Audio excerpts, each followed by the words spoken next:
Esse assunto tá maneiro, eu quero te ouvir. Aqui no bate-papo pra descontrair. Pode vir, pode vir, pode vir. Me conte tudo e não me esconda nada. O meu boteco é sem parada errada. Boa conversa pra nos divertir. Samba aí, canta aí, diz aí. Quem gosta de comer muito doce, é uma causa para diabetes? Não é causa, né?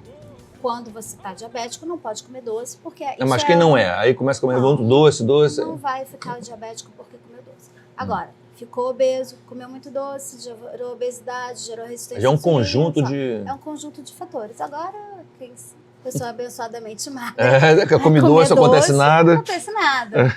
Isso aí cada um é de um jeito. É a única coisa realmente que não pode é o doce pro diabético. O resto é tudo uma questão de comer com consciência e responsabilidade. É porque muita gente fala, vai comendo doce, vai ficar diabético, vai ficar comendo doce. Aí não tem nada a ver, não é assim que funciona também a coisa. Assim como a criança fica diabética por um processo imunológico. Não é porque a criança comeu doce, né? Às vezes o pai, é porque meu filho dei doce, meu filho... Dei muito doce. Não, esquece isso, não tem isso, não existe. E o risco do infarto aumenta no diabetes, doutor? Por quê? Por conta das alterações vasculares. O diabético, ele tem geralmente uma dislipidemia associada, o diabetes é um fator para a aterosclerose, e aí isso tudo acaba sendo fator de risco para diabetes. Juntou com o cigarro, então, é uma bomba. Diabetes, cigarro, infarto, aí mistura são com... altas, andam juntos. O cigarro, o mau cigarro que vai direto assim, seria o quê? Vascular mesmo. Vascular, né? Aterosclerose vascular, acúmulo de gordura e acaba sendo um fator de risco. Já é um fator de risco para infarto, independente de qualquer coisa. Ainda junta com diabetes, que já é outro, né? E aí acaba que junta tudo, amplifica. A diferença do diabetes 1 e 2? 1 é o da criança. Da criança. É sempre criança 1? Não, sempre criança não. Ele, como eu falei, ele pode acontecer em qualquer faixa etária. Mas na criança ele é mais comum. Vamos dizer, o pico de incidência é maior na criança, mas pode acontecer até no idoso. Mas é um tipo de diabetes que acontece mais comumente na criança. Criança só acontece 1, o 2... O 2 é relacionado a excesso de peso, fator familiar também, genético. Existe o diabético magro adulto, claro que existe. Mas e um é mais grave que o outro? Tipo assim, um e o 2 tem uma gravidade, isso ou não? Ou é só a incidência de um para outro? O diabetes tipo 1 exige uma vigilância e um tratamento muito mais intensivo. Agora, cuidando bem, tá bem cuidado e vida que segue, entendeu? Aí, o que acontece basicamente é isso. Aí, o tratamento na diabetes grave lá tem insulina. Tem mais de um tipo de insulina? Ou a insulina é uma coisa só? A insulina... Vários. Tem vários tipos? No passado a gente fez 100 anos de insulina. 100 anos? Antigamente... Imagina, né? Era dieta, a pessoa já ficava magra, né? Porque a insulina, quando você não tem insulina, você emagrece. E aí... Quando não tem, emagrece? Quando não tem, emagrece. Por quê? Porque o corpo não consegue botar glicose para dentro. Então, ele entende que não tem glicose, porque a glicose não chega nas células. Então, os receptores entendem que você não tem glicose. Eles fazem tudo para aumentar a glicose. Então, eles vão pegar o músculo e transformar em glicose, achando que você não tem glicose suficiente. Com isso, está acabando, colocando cada vez mais a glicose para dentro. Então, a criança já emagrecia e ainda por cima tiravam toda a comida, que não tinha nada para fazer. Eles faziam um teste, né? A verdade é essa. Né? Até a descoberta já foi uma grande coisa, né? Conseguir descobrir uma insulina, quer dizer... Agora a gente tem as insulinas mais antigas, as mais modernas. Hoje em dia a gente tem uma gama enorme. Mas tudo com o mesmo efeito, quer dizer, você vai ter a insulina para aquele motivo ali, né? Sim. Só muda o fabricante, muda a tecnologia, né? Mas a insulina é insulina. Insulina. Existe agora a insulina inalável. E aí veio aquela felicidade da mídia e tudo. Nossa, acabamos com a injeção. Não acabamos com a injeção. É um tipo de insulina rápida para corrigir picos. Não é a insulina basal. Não é SOS, né? Aquela coisa de um a mais, né? É um a mais. Além do que toma, mais aquele ali. Porque quando a gente tem o tratamento do insulino dependente, a gente tem que manter a insulina basal e tem que corrigir antes da refeição. Então, vai se alimentar, vê a quantidade de carboidrato que vai ingerir e antes da refeição aplica.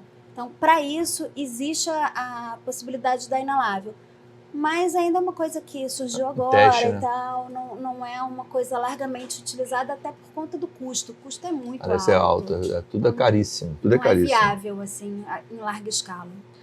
Hipoglicemia o quê? Hipoglicemia, a gente quer manter a diabetes controlada, a gente quer manter o açúcar baixo. Para isso a gente trata com remédio e com insulina. Só que tudo é um balanço. A pessoa toma insulina, esqueceu de comer, a insulina está ali fazendo efeito. E a alimentação não entrou. Então a glicose cai demais. E aí você tem o efeito... Também não pode cair demais também. Também não pode cair demais. Aí você tem o efeito da falta de glicose. Que a pessoa começa a suar frio, tem uma sensação de desmaio, tremer. Geralmente o primeiro sintoma é tremor. Em casos mais graves pode levar até a perda da consciência. Então o diabético que toma insulina principalmente, porque é muito mais comum acontecer em quem toma insulina do que em quem toma comprimido, tem que estar com a família esclarecida e ele tem que saber que isso é uma possibilidade para ele ter sempre com ele alguma coisa doce. Para qualquer coisa, qualquer sinal, não tenho como medir e tal, come alguma coisa, porque a queda de açúcar é muito mais perigosa do que o nível dela alto. O nível alto ele vai dar problema lá na frente, mas não imediato. E a hipoglicemia, se você está com 40 e não come, daqui a pouco você está com 20, perde a consciência. Essa de tremer é como se fosse assim, muita gente faz dieta também, fica muito tempo sem comer também, dá essa... Seria o mesmo efeito? Como se fosse, tipo assim, baixou muito você... porque a pessoa saudável, mesmo fazendo dieta, ela tem mecanismos de compensação. Então ela pode se sentir mal, ter uma tremedeira ali e tal, mas o diabético que toma insulina, ele não tem essa compensação. Então ele sente e ele tem uma repercussão muito maior do que só quem está fazendo dieta. E o que é colesterol, doutora? Colesterol agora que a gente faz exame de sangue, colesterol, triglicerides. Colesterol, que é essa triglicerídeos, tudo são gorduras. Aí você quer saber o que é sangue. bom, o que é ruim, tem o bom e tem o ruim, tem dois ainda. Você tem colesterol total e tem as frações. Então, tem o colesterol bom, vamos dizer, que varre a gordura da artéria. Esse colesterol age para tirar a gordura. Para tirar a gordura da artéria, né? Esse para não deixar formar placa. Esse é qual? Esse é o HDL. HDL, esse é o bom. E tem o LDL, que é aquele de densidade baixa, tudo que vai acumulando na parede das artérias. E essas placas é que depois acabam se desestabilizando, fechando e tudo, e aí... Então o HDL quer tirar o LDL. Infarto. O HDL tá ali tem que... brigando com o outro. Um briga com o outro. O LDL tá ali depositando e o outro tá tirando. varrendo. Por aí. E o tratamento disso é... O tratamento disso o colesterol tem uma questão. É claro que a alimentação é importante. Eu não estou, pelo amor de Deus, dizendo que a pessoa vá se encher de gordura, não é isso. Mas ele responde pouco somente à alimentação. A gente tem uma produção de colesterol e 30%, apenas 30% do colesterol, ele vem da alimentação. O resto é produzido pelo fígado. Então tem muita gente magra que come saudável, que faz tudo direitinho e mesmo assim tem colesterol alto por uma questão genética. Isso é dele mesmo? É dele. E mesmo assim, é porque você consegue tirar 30% da alimentação, mas normalmente precisa do remédio para ajudar. E o que também vai junto é a gordura saturada, porque né, não é só o colesterol. O que vem junto à gordura saturada, essa sim, você pode controlar na alimentação e que ela também é bem prejudicial. E comer ovos, é verdade que você come muito ovo, aumenta o colesterol, faz mal? Já foi vilão, já foi mocinho. O ovo tem colesterol, é rico em colesterol, mas ele é um colesterol bom. Já se viu que é uma forma positiva, assim, não é um colesterol que vá trazer... Prejudicar a saúde. Prejudicar. Sim, tem que ter uma moderação, mas um ovo por dia e tal, já se foi mais radical, já se permitiu só 2 por semana, agora se permite 1 por dia. Então a gente sabe que é um colesterol que não é um colesterol ruim. Pra gente assim, o que o colesterol alto pode provocar? O colesterol ruim pode provocar no ser humano? O colesterol ruim, ele leva à aterosclerose. Acumula na parede da artéria e acaba gerando infarto, AVC, né, a longo prazo. Não dá sintoma. É porque ele entope as artérias, impede a passagem do sangue, quer dizer, no cérebro. Né, AVC, infarto do coração é mais comum, embora aconteça o colesterol causa isso. Circulação da perna, às vezes, o diabético e tal, colesterol. Trombose, não. Não, ele fecha a circulação e acaba levando uma amputação, entendeu? Da questão da macrocirculação. Agora, o triglicerídeo é outro tipo de gordura. O que é triglicerídeo? Esse sim, esse vem muito da alimentação.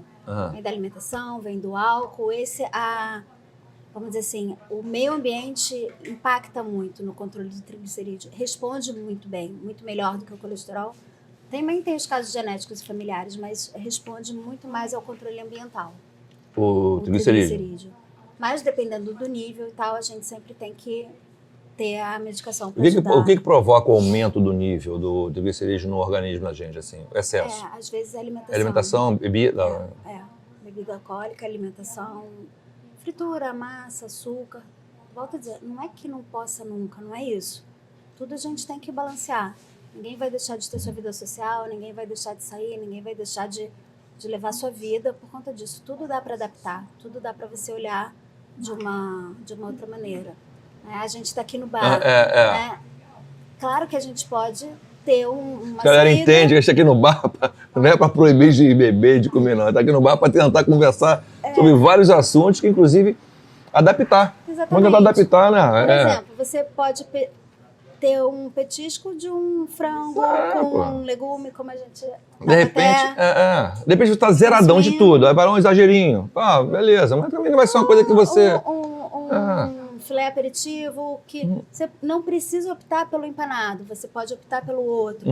Você pode ir para o bar sabendo que você mata a fome em casa, come uma comida saudável e vai encontrar com os amigos, levar sua vida social. Eu acho que é importante também o seguinte, a parte médica, é lógico, não vai entrar no seu lado assim, psicológico da coisa, mas tem muito esse lado, porque primeiro que a coisa é muito radical afasta o paciente. Sim. O cara, eu não vou querer ir lá porque eu vou ouvir o que eu não quero. Vou levar bronca, é isso aí, eu vou levar esporro, não quero saber disso. Então, não, o médico é para colher, não é para brigar. Então, eu acho essa tua visão de, tipo assim, vamos adaptar, vive, né? Sim. Vive, tem que ter. Mesmo porque a vida social, menos. Isso aí você eleva também a tua... Né? Eu acho que o teu bem-estar eleva a tua saúde também, porque a saúde não é só física, a saúde é mental também. Então você está bem. Então você está bem. Então a gente conseguir, né? Vai aqui, exagera aqui, sai, depois dá um tempo. Até para você ter uma vida de bar mais longa. Até você ficar vindo no bar mais tempo, toma um negócio, daqui a pouco vai segurar um pouco a onda e tal. Sei lá, a pessoa está acostumada a beber X, bebe X menos Y. Diminui, entendeu? E vai levando. Vai levando, escolhe uma coisa menos gordurosa, o que possa ser, que não seja muito na fritura. Sempre tem alguma coisa, sempre tem uma saída. Tem da saída, o negócio a gente não pode largar isso aqui, tem que sentar. Não pode, não tem como. Não tem senão como. A pessoa começa a ficar deprimida porque está fazendo dieta, porque está assim, aí... O radical assusta e causa depressão, porque você fala assim, você não pode tomar. Aí o que você faz? Você não vai conseguir ir e não tomar, você não vai. Aí já perde o prazer de estar ali com a galera, perde aquela coisa. Aí você já gera aquele mal-estar todo, entendeu? Isso aí realmente um fato de... E a questão da obesidade, assim, a gente tem muito para estudar ainda, né? Eu acho que a gente seria muito simplificar. Né? Acho que a gente ainda tem muito que aprender aí com a obesidade antes de sair, faz isso, faz aquilo. Aí é um balanço, só ingerir menos que vai perder. Nem sempre. Às vezes tem gente que responde mais a exercício físico, tem gente que responde mais à alimentação, cada um responde de um jeito. E tem que adaptar, tem que ir vendo, não dá. E tem a questão psicológica da obesidade também, que às vezes acontece com a mulher. Aquele peso ali pode estar representando alguma coisa, às vezes você tem que ir na base. Entendeu? O que ela acha? Não, tem que ir na base. Às vezes é uma defesa. Às vezes a pessoa come até por uma questão de... Enfim, questões profundas e tal, que muitas vezes precisam andar juntas, né? E o que é a obesidade? O que é uma pessoa... O que é classificado como obesidade? O índice de massa corporal acima de 30. Aquela conta do IMC é o que a gente melhor achou para classificar, que é o peso sobre a altura ao quadrado, fez a continha, deu mais de 30, se classifica como obesidade. Então aí você passou de 30, você sabe que é um obeso. Que é um obeso. Entre 25 e 30, você está no sobrepeso. Aí 20, 25, peso normal. A diferença, vamos lá, a diferença entre fome, desejo e obsessão. Quando você tá com fome, você vai comer o que tiver. Não vai ser seletivo. Né? Aí se você tá assim, tô com fome, mas só serve o chocolate, isso não é fome. Isso não é fome. Isso Fome tá na hora, você vai traçar tudo.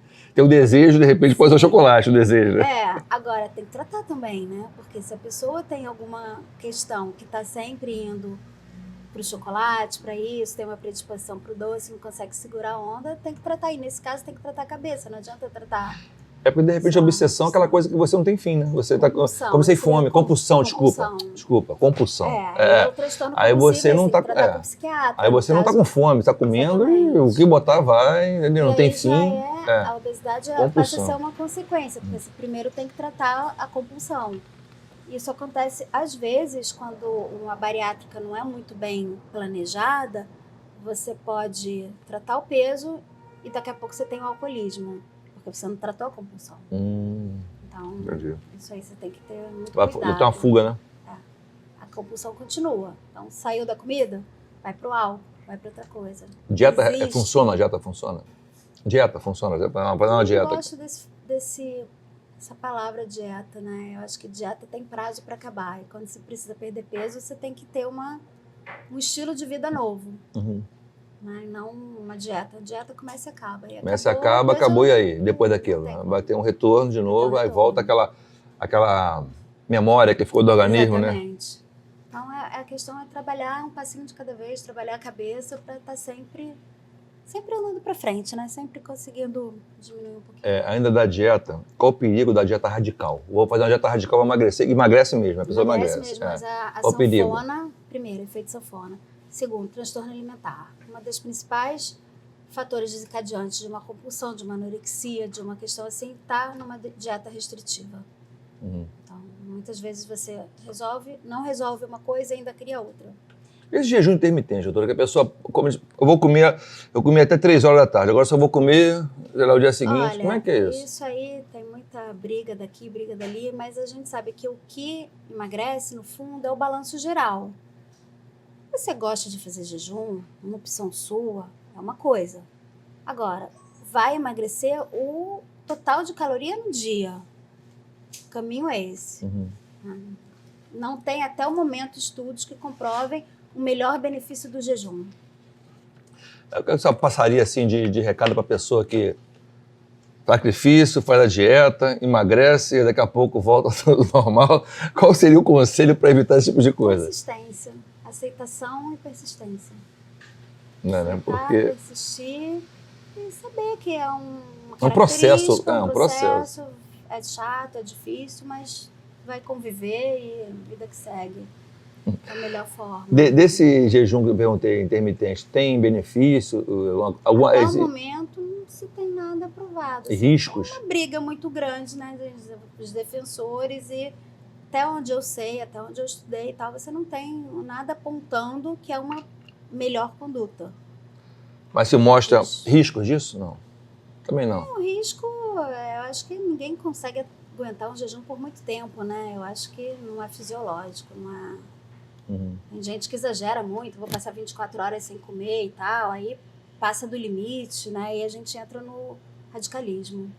O que é IMC? Esse IMC que eu estava falando aí, a parte do nosso peso, no caso, né? O que é isso? Aquela continha matemática do peso dividido sobre a altura ao quadrado em centímetro.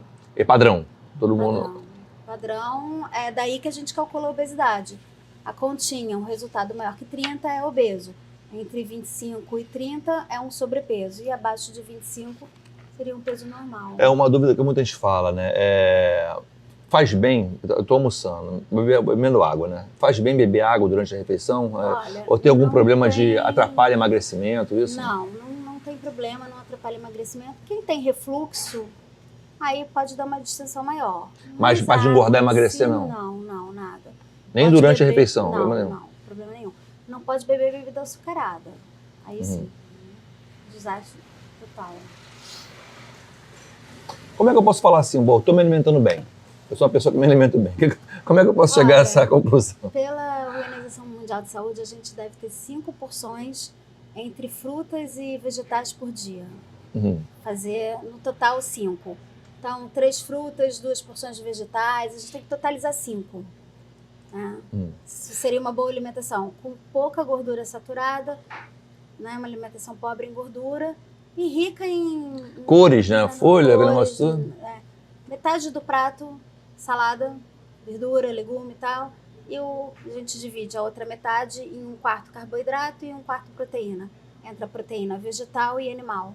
Seria uma dieta padrão, simples, né? Não tem muito mistério, muito simples de fazendo isso aí, você consegue fazer almoço e janta e tal, né? Vai levando. Sem, né, não exagerar na dar uma escorregada. não exagera naqueles beliscos fora de hora. Agora, sem muita regra. Antigamente, tem que comer de 3 em 3 horas para emagrecer. Isso aí muita gente fala aí, 3 em 3 horas. Não. Pra não deixar um vazio. Tem que respeitar a fome. Você não está com fome? Não precisa, não justifica.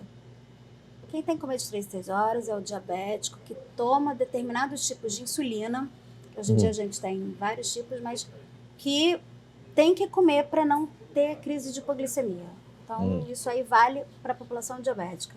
Mas quem está querendo emagrecer e tal, tem que respeitar a fome. Sinal de fome, sinal de saciedade, e por aí. A pessoa tem uma má qualidade de sono, aumenta o risco da obesidade? Aumenta o risco da obesidade, o sono. Por que acontece? É mecanismo de estresse e contrarregulador. Você vai acabar compensando alguma coisa, de repente, né? Vai acabar compensando... A gente sabe não dorme. Sim, a gente sabe que a noite mal dormida, no final, é um fator de risco para a obesidade. É mais por causa disso que você, de repente, vai procurar sei lá. Você tem uma série de hormônios ali que não eram para serem liberados à noite, acabam sendo, e aí acaba desregulando, né? E que eu ouvi muito agora em pesquisa, o cortisol. O que é esse cortisol? As pessoas falam, mas eu não... O cortisol é um hormônio, faz parte da nossa fisiologia, é chamado hormônio de estresse, de luta e fuga. Então, se você tem uma situação estressante, seja ela qual for... Deve ter muito cortisol, cara. Do estresse, esse aí a gente tem muito. Tem o mais famoso hoje em dia, né? Esse acho que é o mais famoso. Aí vem um erro também, uma coisa que a Sociedade de Endocrinologia vive alertando. Não se dosa cortisol para medir estresse, porque o cortisol ele é liberado, impulsos e tal. Mas no estresse? Sim, situações ele é de estresse. Fisiologicamente em situações de estresse, mas não se dosa o cortisol basal e nem se trata o cortisol. Quando a gente tem algumas doenças que cursam com excesso de cortisol, que aí são os tumores, ou na glândula que produz, que é a suprarrenal, ou lá na hipófise. Aí você tem um excesso de cortisol por doença. Mas o estresse do dia a dia, ninguém tem que tratar o cortisol por conta disso. E tem muito exame de dosagem de cortisol aí que, né, não tem indicação. Você tem que dosar o cortisol se você tem algum sinal de hipercortisolismo, né, que é uma doença rara, que tem alguns sinais aí. Que mal que faz isso, o nosso corpo? Não, quem tem excesso de cortisol começa a ter alteração facial, o rosto fica mais redondo, começa a ter um depósito de gordura aqui nessa região, hipertensão, diabetes, tem uma série de sinais e sintomas associados. E se você não tem nada disso, não tem por que você dosar, né? Não vai te acrescentar nada. Então tem cortisol que as pessoas hoje em dia estão dosando muito, estão falando muito nele, por conta da glândula que produz, que é adrenal, e criou-se um diagnóstico de fadiga adrenal, que é outro diagnóstico que também não é reconhecido pela Sociedade de Endocrinologia, não tem nada a ver. As pessoas dizem, você tem uma falência do cortisol e tem que repor. Não, pelo amor de Deus, não vamos repor cortisol, não existe falência, fadiga adrenal, não existe, não é para ser reposto. Não é por aí. Mais um modismo, né? Agora, termogênicos. Termogênicos são usados muito em academia, né? Quem malha e tal, adora um termogênico. Ou não funciona, não é seguro. Não tem alternativa. Mas por que isso que tá essa moda? Porque até pra gente entender, por que usam isso? A pessoa, em algum momento, o cara chegou e falou que... Sim, em algum momento criou-se essa questão de vai queimar e vai perder. Queima rápido, emagrece mais rápido. Sim. Tem nada a ver? Não tem nada a ver. O pior, se funciona é porque tem alguma coisa errada fazendo funcionar. Uma coisa que, infelizmente, se usa, mas faz muito mal, é botar o hormônio tiroidiano em fórmula de emagrecer. Por quê? Lembra que eu falei lá no início? Que o excesso de hormônio tiroidiano aumenta o metabolismo. Certo. né? Então aumenta o metabolismo, aumenta o calor. Facilita o emagrecimento. A pessoa que está doente com hipertiroidismo, ela está emagrecendo sem motivo. E aí as pessoas usam isso erradamente. Tipo assim, aquela pessoa doente emagreceu, então vou usar isso aí para poder emagrecer de uma forma, quer dizer, saudável, né? Como se fosse saudável. E os termogênicos que se fala, café, isso, aquilo, não existe cafeína. uma dose, cafeína, não existe uma dose que vai fazer você perder peso de forma saudável. Você vai perder peso porque está intoxicando, porque está fazendo... Isso tem como ser usado com segurança, é isso? Por exemplo, não tem uma pessoa que vai dizer para você assim, ó, usa termogênico aqui tranquilo, isso aqui vai te fazer... Ou não funciona... O cara quer tudo rápido, né, cara? Ou não funciona ou faz mal. Mas vai secar, bota pra secar. Não tem alternativa. A comida, a diferença que a gente tem assim de... Tá falando da alimentação, é ideal você poder controlar a alimentação. Qual a diferença da comida de verdade, né? Comida de verdade é aquela que você come, que você prepara e tal. Comida natural, comida processado. Caseira. Processado tem muita gordura, muito açúcar. Aquele monte de nome de ingrediente ali é tudo baseado em açúcar, em gordura. Fora química, né? Aquele monte de química para conservar, né? Para conservar, para durar muito e tal. Então aquilo ali tem muito malefício, né? Faz muito mal. Tá sempre com muito sódio, muita gordura. Não traz uma saúde, uma alimentação saudável. Então o que você tem que fazer é a comida tradicional, preparada, fresca. Isso que é o dito comida de verdade. Certo, né? Os ancestrais. Quanto menos da indústria, melhor. Onde você vai, né? Onde você vai no mercado comprar, não contém glúten. Não contém glúten, né? Gente, isso é outra o glúten é vilão? O glúten... É vilão. O que o glúten faz assim que... Eu acho que colocam como não contém glúten, parece que é uma coisa que esse produto é bom. Tá na moda, mas não. Quem tem intolerância a glúten não pode consumir glúten. Quem não tem é tranquilo. Quem não tem é tranquilo. Não vai te fazer mal. Não vai te fazer mal. É porque colocam como se fosse uma coisa que faz mal, né? Não faz tipo mal. Assim, não contém, você pode comer que é tranquilo, é saudável. Quem tem doença celíaca, quem tem intolerância a glúten, não pode consumir glúten. Pode, eu acho que existe essa lei até, eu acho não, isso existe, para quem tem doença celíaca poder saber o que pode comprar, o que não pode comprar. Celíaca seria o quê? Seria intolerância ao glúten. Tá. Né? Mas quem não tem, vida que segue, normal. Tem outro golpe aí que eu caí, cai quem quer no golpe, né? Eu caí num golpe que gosto de fazer churrasco, faço churrasco. A churrasqueira lá em casa, a pessoa, faz o seguinte, cara, compra sal do Himalaia, que o sal do Himalaia você pode botar à vontade. Aí daí você falou, esse sal de onde, cara? Esse sal do Himalaia? Tem iodo. Então, mas aí o pessoal fala, o sal do Himalaia é um sal maravilhoso, Aí eu fui lá, comprei sal do Himalaia, joguei na churrasqueira, nada a ver, né? Nada a ver. Adiantou nada. Por cima não vai ter o iodo. Foi pior pra mim, hein? Para proteger a tireoide. Cai quem quer. O sal do Himalaia se você gostar do sabor. E aí sempre... Mas não é assim que colocaram, não. Já coloca do jeito que esse sal aqui não faz mal nenhum, o sal do Himalaia. A colocação que é feita assim, porque o excesso de sal, você tem problema de pressão e tal. E o sal do Himalaia seria um sal... Não, ele também é sal. Só que ele não tem iodo. Sal como o outro, só que não tem iodo. Não tem iodo, não vai proteger a tireoide. Cai quem Só quer. vai gastar mais. Numa dieta assim, a pessoa fazendo a dieta... Não é dieta não, é uma alimentação. Então, aí muita gente fala que você é bom cortar o jantar, porque você corta o jantar, você emagrece mais. Tem a ver isso? Não tem a ver. Nada, né? Não tem a ver. Desde que você faça equilibrado, o jantar faz parte da tua alimentação. Sim, vai cortar ou não, se quiser ou não. Tem gente que corta o jantar e come um hambúrguer. Piorou a situação. Piorou. Então, quer dizer, eu não janto mais, eu só lanche. O lanche é pior do que o jantar, né? Não, sim, aí cada um vai... O que conta é a ingestão total de caloria. Um jantar e compensar no almoço, não vai adiantar nada. É igual, por exemplo, cacau. Cacau é muito saudável. Cacau é muito saudável. Só que a pessoa confunde o seguinte, cacau, aí vira chocolate. Vira chocolate, então tem que ver... cheio de gordura, cheio de açúcar.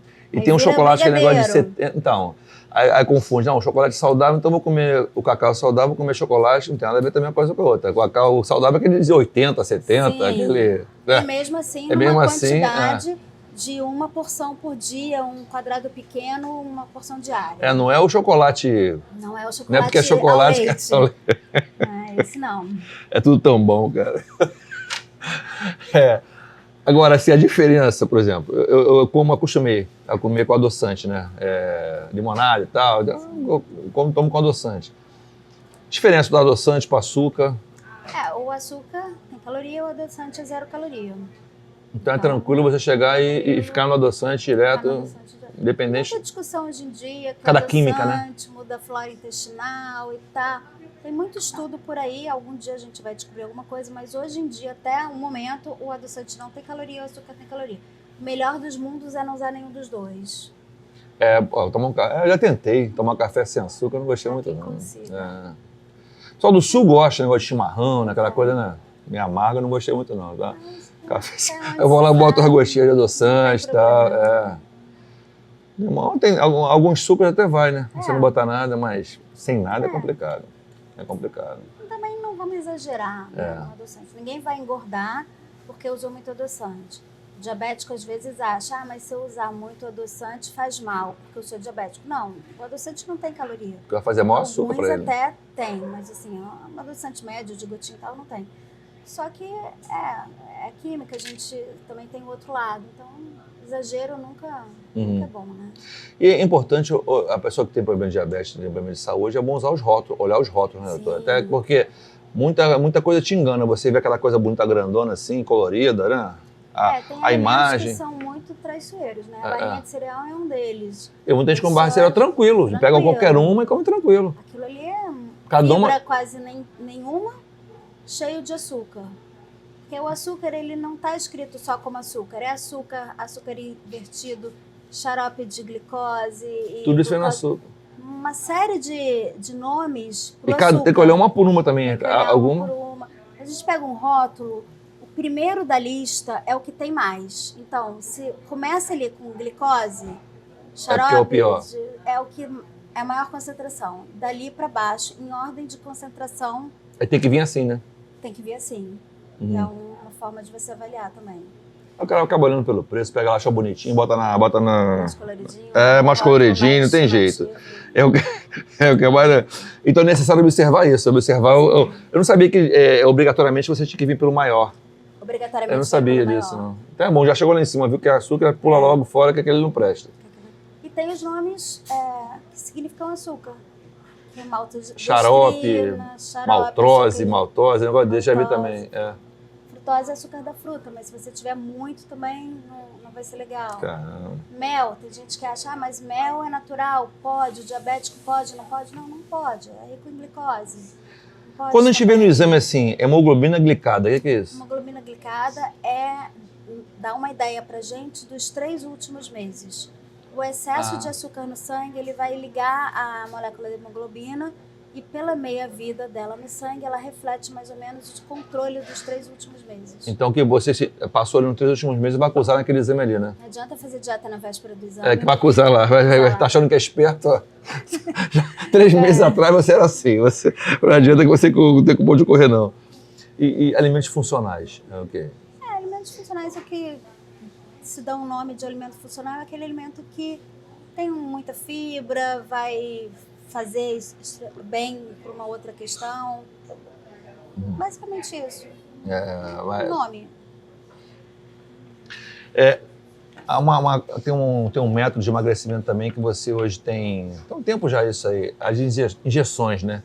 Tem injeções que emagrecem, injeções que parece que elas foram criadas por uma situação e acabaram sendo usadas por outra. Elas foram medicações estudadas e pensadas para o diabético, né? Que primordialmente elas são para baixar a glicemia. Ela é feita para baixar a glicemia. Para baixar a glicemia. O que aconteceu? Com o lançamento, com o estudo, se viu que como efeito colateral, entre aspas, ela também abaixava o peso. Então, ela passou a ser indicada também como um auxiliar no tratamento do emagrecimento. Então, ela é aplicada, quer dizer, a endocrinologista receitando, aplicada para determinada condição que a pessoa tem ali, ela favorece o emagrecimento. Sim, ela favorece o emagrecimento. Enquanto está sendo usada. Enquanto está sendo usada. Não é uma coisa definitiva. É um tratamento muito bom, né? Assim, último... Sem contraindicação, assim, não, é pouquíssimo. Contraindicação tem, né? Principalmente a questão de pancreatite, pedra na vesícula. São efeitos raros, não é o comum, não é o habitual. A gente tem que ficar alerta uma coisa ou outra. Mas são poucos. Mas são poucos os efeitos colaterais. E ela funciona bem, né? Ela funciona bem, é bem aceita, né? Não, tem gente que não consegue tomar porque enjoa, tem efeito gastrointestinal. Mas de modo geral funciona bem. Mas assim, tem que. Mas ela entra como complemento, né? Tipo assim, a pessoa está fazendo uma alimentação boa e usa ela. Sim. Ela vai acelerar. Qualquer tratamento, Ela vai acelerar. Ela inibe o apetite, acaba inibindo. Ela acaba tirando a fome, aquela, né? Dá uma diminuída na fome, né? Dá uma diminuída na fome. Então, no caso, o remédio não foi criado para isso. Ela acabou tendo... É igual o Viagra. O Viagra era pro coração. Não, foi um remédio pro coração. A hipertensão acabou tendo outro efeito. Exatamente. Então, mas essa injeção, ela é cara. Ela é muito cara. Ela é bem carinha. Ela é muito cara. Hoje tem vários fabricantes que fazem aí, tem várias. Daqui a pouco o preço abaixa E é autoaplicável também, você, né? Sim, é como uma canetinha de insulina. Como se fosse uma... É simples, é tranquilo de aplicar e tudo. Tem a diária e tem a semanal. A semanal também, ela não está em bula como indicada para perda de peso. Ela em bula, ela só está calculada e preparada ali, aquela dose, visando os diabéticos. Mas acaba sendo usada porque... Acho que nenhuma delas está para indicar emagrecimento, nenhuma, né? Coisa assim. Não, sim, assim? Tá. Tem uma que tá. Porque eu pensei que já fosse tudo pela diabetes. Não, porque com o passar dos estudos e tudo, foi se viu comprovado. que a dose para emagrecimento, ela precisa ser maior do que a dose para o diabético. Então já existe a caneta, as primeiras, que ela já vem na concentração para perda de peso. Que ela já vem numa forma de aplicar já visando isso. Já do diabético, ela vem numa dosagem menor. Já para isso. A semanal, ela foi pensada e liberada inicialmente em bula também para o diabético, mas como a gente sabe que tem essa função, é um efeito, vamos dizer assim, off-label, é um uso off-label, e já está aí para ser lançada a caneta dela já própria para dosagem para perda de peso. Pessoas muito obesas, mórbidas no caso, né? Aí já tem indicação para bariátrica. Quando é que a pessoa tem que fazer bariátrica? Por exemplo, o cara não é gordo, quer fazer bariátrica, não vai fazer bariátrica. Não, tem que ser uma coisa... assim, tudo tem que ser pensado, conversado, né? Tô vendo muita gente impondo bariátrica, também acho que não é um caminho. Eu acho que a pessoa tem que ter muita conscientização para fazer a bariátrica. Não é porque você tá em peso ali, você vai obrigar ninguém a fazer uma cirurgia. Idealmente, você só faz a bariátrica depois de 2 anos de falha de tratamento. Não conseguiu. 2 anos, não conseguiu, fez tudo. Então quem tem muito peso, tem gente que tem muito peso, não vai conseguir, tentou, não consegue aderir à dieta e tal. Aí vai para bariátrica, com o quê? Com IMC acima de 40. Aquela continha lá do início do IMC acima de 40 ou acima de 35, no caso de comorbidade. Quem é diabético, hipertenso, tem algum problema articular, tem alguma comorbidade que não é só obesidade, aí já puxa para o IMC mais baixo. Teve um congresso de obesidade agora, há poucas semanas, que já está querendo trazer esses níveis mais para baixo ainda. Mas ainda não... A sociedade de obesidade agora está querendo botar isso para 30 e 35. E quando a pessoa... Como é se preparar para uma cirurgia dessa, doutora? Porque isso daí é uma coisa, né? Envolve parte psicológica muito grande, muito forte. Né? Eu acho que existe, né, uma série de critérios, você tem que ter mais de um especialista indicando e tudo para ter. E tem... obrigada. Adoçante, que é importante. Joia, obrigada. Valeu. E aí, no caso, existem as entrevistas com o psicólogo para preparar, conscientizar e tudo, mas, na minha opinião, eu acho que você tem que ter um acompanhamento psicológico antes, não só aquela entrevista regulamentar. Porque se você não buscar a base, você vai resolver o peso, mas depois você pode mas tem aquela lá, o que aconteceu ali para você chegar a esse ponto, né? Pois tem que ir ali então naquele... Tem que ir ali, uma terapia, uma coisa. Tem que ser um tratamento multidisciplinar, não pode ser só apenas uma consulta. E a bariátrica vai implicar numa reposição de vitamina, aí sim, né? Vai mexer no trânsito, vai ter que repor vitamina. Numa mudança realmente de comportamento e tudo, então a pessoa tem que estar muito consciente ali do que está fazendo. Porque você não vai conseguir mais as coisas no alimento, vai tomar tão pouquinho que você vai ter que ter um complemento. Não é que seja tão pouco, é porque você não vai absorver, porque você mexeu ali no trato gastrointestinal, então você perdeu a capacidade de absorver. Alterou tudo. Aquele alimento que uma pessoa não bariátrica consegue extrair dali o que precisa, quem fez a cirurgia não consegue mais. Tem que ter um suplemento. Tranquilo. A pá de fígado, né? Até falar pá de fígado. esteatose hepática. Acúmulo de gordura no fígado, né? Isso aí tem várias... Tem gente que não bebe, não come fritura, tem isso. Pela própria obesidade. Né? Não tem aquela coisa da alimentação e eu falo, bebe muito, tem problema no fígado, tem muita gordura, fritura, mas tem gente que não come isso e já tem. Existe genética? Existe a possibilidade? A esteatose hepática está relacionada basicamente ao álcool e ao excesso de peso, que é o acúmulo de gordura intra-abdominal dentro dos órgãos.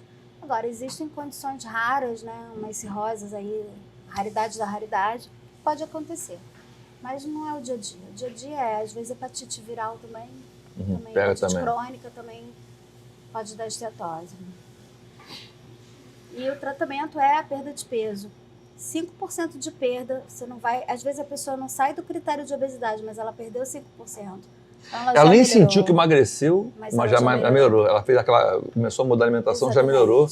Não é perceptível para ela. O emagrecimento não é estético, é visando a saúde. Né? Você para de colocar dentro do corpo aquilo que está colocando toda hora, né, de repente. Aí já dá um reflexo, né? Você tem que pensar na saúde. E o ômega 3? Muita gente toma ômega 3, doutora. Qual a função disso? O ômega 3... Ele toma todo dia ômega 3? Não, o ômega 3 ele entra como suplemento, no caso como terapia, para quem tem triglicerídeo alto, que não respondeu às medidas convencionais. Tá? Porque não é qualquer ômega 3, tem que ter uma composição específica que é indicado nessa situação. Não sair suplementando aí direto, não. Agora, uma alimentação rica em ômega 3, sim. Como eu sempre falo, a fonte natural é sempre a melhor fonte. Peixe, né? Essa coisa, né? Peixe de água fria e tudo é o melhor fonte de ômega 3. Então, sempre que puder ir pela alimentação é o ideal. Aí a pergunta de alguns milhões. A endocrinologia trata de desejo sexual do homem? Porque a pessoa tem esse negócio, né? A questão da função sexual quer saber, ele quer abrir até o olho para saber direito. Multifatorial. Então, nem sempre é hormonal. Tem que pesquisar? Tem. Como eu falei lá no início, a prolactina alta interfere. Algumas condições de baixa de testosterona e tal, pode acontecer. Existe uma situação que não é comum, que chama hipogonadismo. Muitas vezes está associado com diabetes da criança, autoimune, também assim, do mesmo jeito que destrói o fígado, destrói a tireoide, pode também ter uma destruição ali do testículo e dar uma baixa de testosterona. Aí você tem que repor. Tem que sempre ir atrás para ver se tem alguma coisa hormonal. Agora, questões vasculares, às vezes efeito colateral de medicação, às vezes questão psicológica, muita coisa envolvida, né? Muita coisa envolvida. A testosterona, por que tem que passar na pele? Oral não, porque é hepatotóxico. Faz mal pro fígado. Então você não pode fazer oral. Tem que ser via... Ou injetável ou gel. Injetável também tem? Injetável tem. Perigoso, câmbio negro danado. Porque você não consegue, aí você Existe acha... uma super fiscalização, a gente para prescrever testosterona só com o CPF do médico, só com indicação, só com código de doença. Aí vai no mercado aí, acha, consegue. Deus sabe o que está conseguindo também, né? Não sabe nem se é isso. Pois é. Mas o comum é na pele. O laboratório faz. O comum, para quem realmente tem déficit de testosterona, é um injetável, que a gente mais usa. Mas vende no mercado isso também? Vende na farmácia, com muito controle. É mesmo aquele da pele.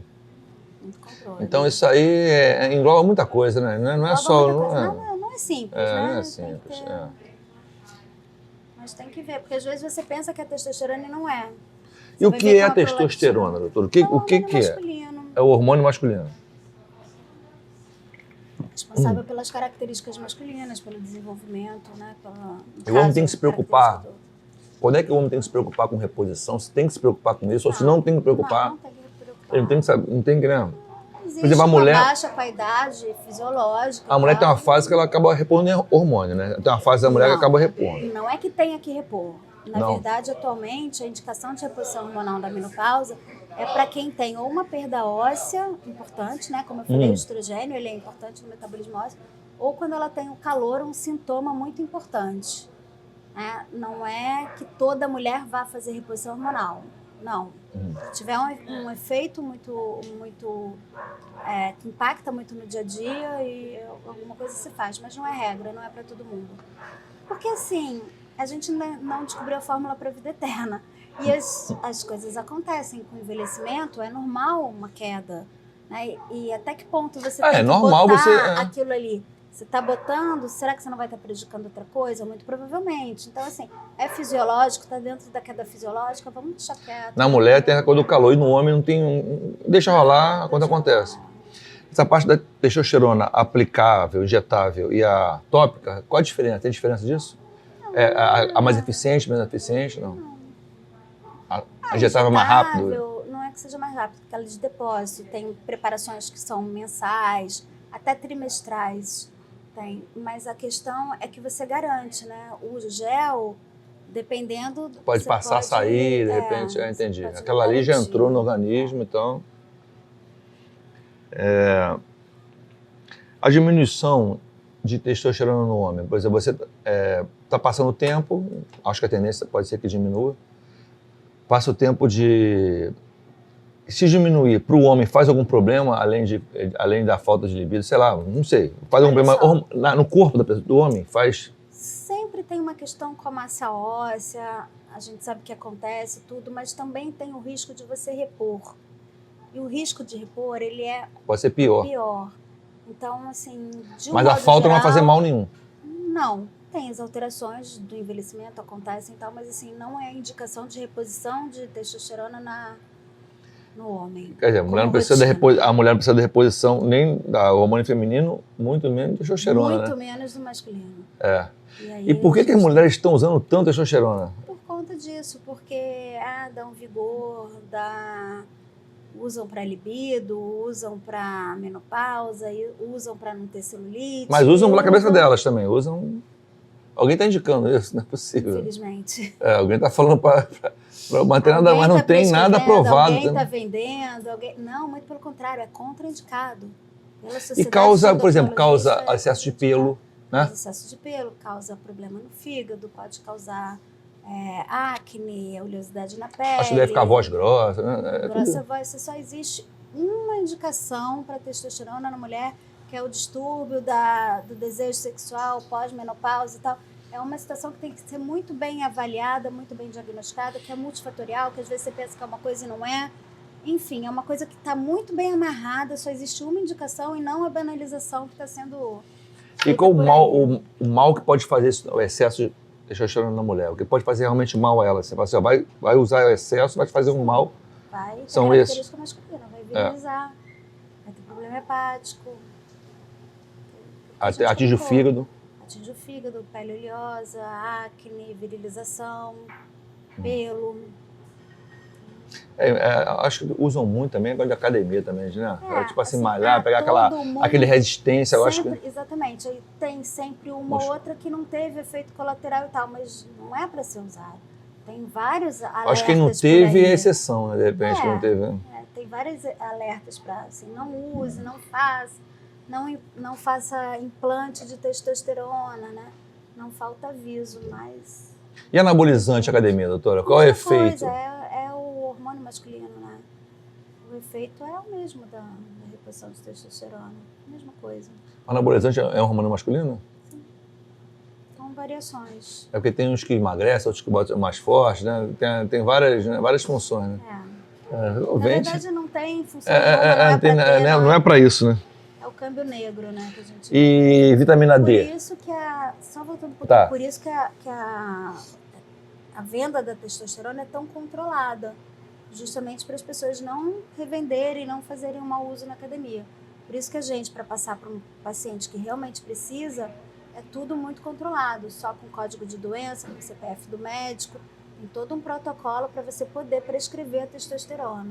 Então a testosterona que é comprada no mercado negro aí, ela é usada também para isso. Quer dizer, ela acaba sendo usada para isso, né? Acaba sendo usada esse mercado de academia, quer dizer, de forma... Lógico, eu estou falando academia, não é toda academia, é uma situação que o cara não vai de repente vender academia, mas vai chegar a quem quer, o usuário que quer procurar aquilo ali acaba achando um meio fácil de comprar e vai usar. E vai usando. Sabe como é que foi manipulado, de que forma, o que tem ali. De repente nem aquilo tá dizendo que tem ali. Entendeu? Uhum. É complicado. Vai Um dar... risco absurdo, né? É um risco, muito risco. Você não sabe a origem daquilo. Exatamente. A importância da vitamina D pra gente, doutora? A vitamina D é importância para massa óssea, metabolismo ósseo. É verdade? Pegar o sol todo dia é o suficiente? A gente tem o precursor da vitamina D e a parte ativa da vitamina D é convertida na pele pelo sol. Então a gente precisa do sol. Se ficar realmente 15 minutos no sol, é o suficiente para a pessoa? Olha, talvez sim, talvez não, talvez precise mais, porque agora com a facilidade dos exames, o que a gente pega de vitamina D baixa até no Brasil é assustador. Então, tem gente que não gosta de pegar sol também. Não posso nem te falar se os 15 minutos são suficientes ou não. Teoricamente, sim. Se a pessoa realmente fizer isso, acho que se fizesse todo dia, seria, né? Sim. Às vezes a gente mora no Rio e se esconde do sol. Tem muita gente que pula fora também. É complicado. Hein, doutora? Estamos aqui hoje, né? Agradecendo mais uma vez a participação. Eu que agradeço. E vou passar para a senhora o seguinte. Para a senhora não, desculpa. Passar para você, né? Isso aí. É o hábito. Passar para você, o que gostaria de falar, assim, em considerações gerais, o que gostaria de falar sobre sua profissão, a sua atuação em endocrinologia, a sua profissão, eu sei que a senhora trabalha também na área social, trabalha muito com serviço público. Né? O que eu gostaria de falar com relação a isso? Primeiro eu queria falar que, vamos dizer assim, vamos começar pela questão das situações sociais. Eu acho que eu trabalho numa área que eu lido com doença crônica. E a gente tem que entender que as pessoas, né, a gente quer buscar o quê? Qualidade de vida. Então o papel do médico não é julgar, não é dar bronca, não é brigar, não é restringir, é orientar. Você tem isso, você pode fazer isso você vai ter tal resultado, isso você vai ter tal resultado. E educar, né? Acho que a base de tudo é a educação. A pessoa tem que ter consciência para fazer suas escolhas. E eu acho que não cabe ao médico julgar, não cabe ao médico brigar, não cabe ao médico nada disso. Cabe ao médico orientação. Orientação e educação e esclarecimento. Então, a gente tem que conviver com obesidade, a gente tem que conviver com diabetes, a gente tem que saber que a pessoa tem uma vida, que a pessoa tem a sua vida social, que a pessoa tem que saber fazer as suas escolhas, não pode deixar de viver, né? A gente tem que entender que a comida tem um lado afetivo. Quem é que não tem uma receita de infância, a avó... Aglutina as pessoas juntas, né? A comida né? junta. Então, não dá para esquecer esse lado. A gente tem que trabalhar muito em cima disso também. É fazer a pessoa aceitar, a primeira coisa é aceitar a sua condição e saber como vai conviver com aquilo, né? Senão a vida vai virar um inferno, um pesadelo, e agora como é que eu vou fazer? Eu não posso mais fazer o que eu quero, eu não posso mais ir ali, eu não posso encontrar com os amigos. Então isso não pode acontecer. Você tem que educar para que a pessoa leve a sua vida, você tem que trazer qualidade de vida e não restrição exagerada. Toda restrição exagerada não dá certo. Não estou aqui dizendo que eu vou dar doce para um diabético, né? Não me interpretem mal, não é isso. Mas a gente tem que saber equilibrar, saber ter consciência e liberdade, né?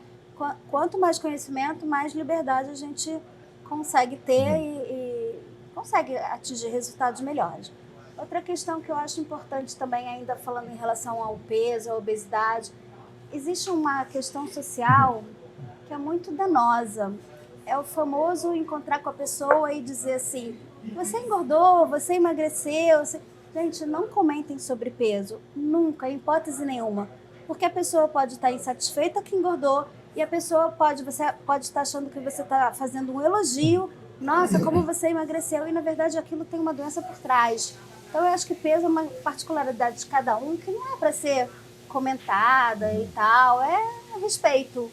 Só isso. Nada isso. Outra questão é chamar atenção para a criança. A criança aprende pelo exemplo. E a gente tem que começar a educar desde o início. Desde pequenininho. Proibir não funciona. Chegar e começar a pegar uma criança obesa e estigmatizar e dizer você não pode, você não faz, você isso, você não vai ter resultado. Então, o legal é tentar educar, tentar não deixar as coisas à disposição, tentar mudar o hábito da família, porque se a criança encontra muita coisa em casa é porque alguém está comprando, alguém está fornecendo. Então, é tentar trazer sempre prevenção, né? Não é deixar a coisa acontecer para depois proibir. O ideal é pensar desde de pequeno ensinar a fazer escolha saudável sempre. E nunca julgar e colocar a aparência em primeiro lugar, né? Você só vai aumentar o problema lá na frente, ao invés de melhorar. Outra coisa é em questão do diabetes, né? Que eu acho que é de longe a doença mais comum da minha especialidade e é o que a gente trabalha basicamente todo dia. No caso, eu tenho muita experiência no serviço público e é uma coisa complicada da gente manusear, é muito complicado a pessoa aceitar. E muitas vezes a gente acha que o tratamento é impossível, que não tem tratamento, e muito pelo contrário. A gente tem tratamento no serviço público, a gente inclusive tem a caneta, chamada caneta da saúde atualmente, que é uma forma muito mais prática de aplicação de insulina, que está disponível a partir de 45 anos e para criança. Então, não é porque você não tem acesso... O SUS paga isso. O SUS paga isso. Então, assim, não é desculpa, existe tratamento.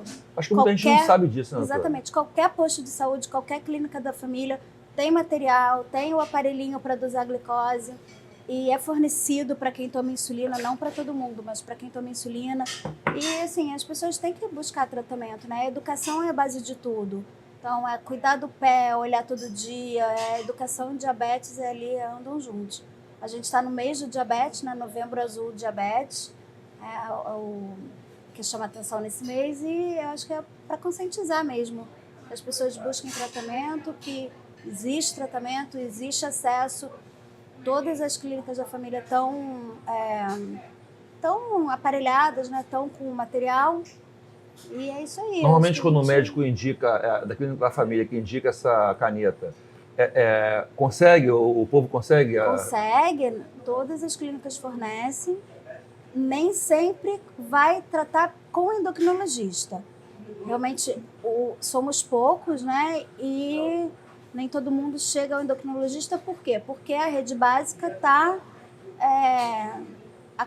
trata, né, a maioria dos casos. Mas, para alguns casos, existe o endocrinologista também. E existe tratamento, disponibilidade de medicação e tratamento. Nem todos, mas uma ampla gama. O recurso está aí, né? Quer dizer, tem como você ter essa possibilidade de você... aí para público, para particular, todo mundo pode buscar nas clínicas perto, que não é desculpa para não se cuidar. Tem que se cuidar. Os exames estão aí, tudo aí.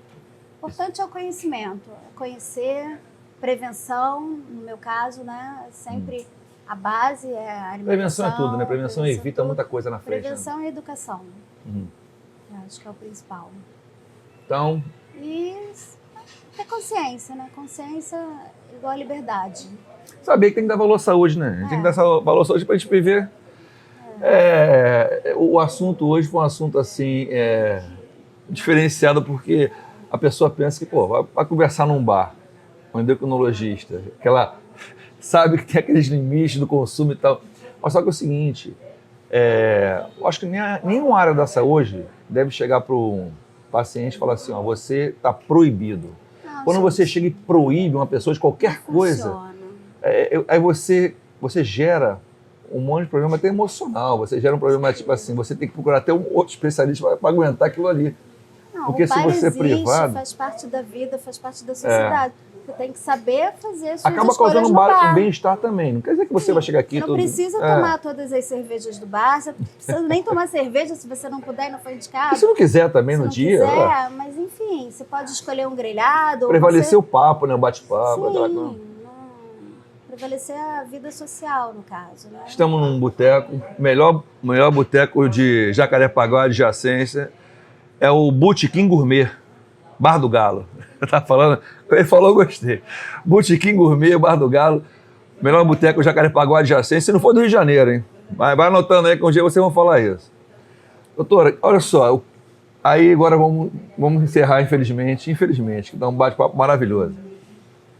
Para você, o que não pode faltar numa mesa de bar com amigos? Eu acho que a companhia, o acolhimento, né, a conversa. A comida faz parte, mas cada um dentro das suas possibilidades, da sua consciência. Ninguém vai deixar de ir ao bar porque não deve comer isso, aquilo. Sempre tem alguma coisa que encaixa no seu perfil. sempre vai ter uma saída. Eu acho que não pode faltar a companhia, né, a alegria. Risada, bate-papo, né? Aquela coisa, né? Interação. O lugar mais democrático que tem o bar, não tem coisa mais. Você senta. Bar não é sinônimo de falta de limite, né? Não deveria ser sinônimo de falta de limite, nem nada disso. Um ambiente como outros. Né? É isso aí. Então, não pode faltar isso. Galera, quer deixar o seu Instagram? DRA Ilara Schiavo, que é o nome mais difícil, é SCHIAVO. Endócrino. Sigam a doutora Ilara Schiavo no Instagram. Galera, bate-papo maravilhoso, conversa de boteco, endocrinologista, doutora Ilara Schiavo. Sigam lá, tem o endereço dela. Liguem. Doutora, muito obrigado pela presença. Muito feliz. Muitos esclarecimentos. Eu acho que a galera aqui com certeza gostou. Vai aproveitar esses detalhes para não deixar de comparecer. Mas vamos manter um pouquinho, tentar segurar um pouco a onda. Um dia você exagera mais, galera. No outro dia você segura mais a onda. E vamos levando. Com responsabilidade, porque senão o barco afunda. Valeu. Tamo junto, hein? Valeu, galera, pela presença. Tamo junto. Me sinto tão feliz. Pode voltar, a casa é sua. Traga os amigos e peça bis. Se o assunto tá maneiro, eu quero te ouvir.